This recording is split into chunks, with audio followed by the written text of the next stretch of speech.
My name is Yumeng Yang, and I'm a graduate student from Syracuse University.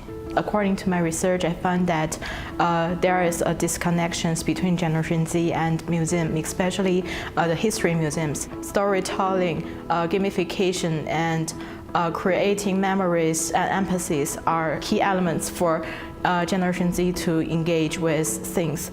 Also, I find that Generation Zs choose their mobile phone as their most frequently used devices.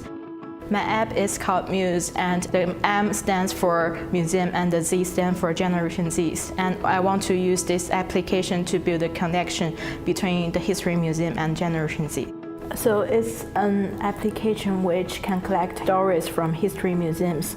So you can just see from the map, go to that place, and there will be a story appears, and you can collect the stories. You can also add pictures and also videos to create your own stories about that history.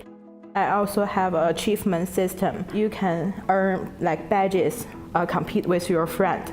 You can do the task to earn points. You can use the points to get the free ticket from the history museums and also the coupon from the gift shop. I want to use this mobile phone to make them think the history museums are more engaging for them.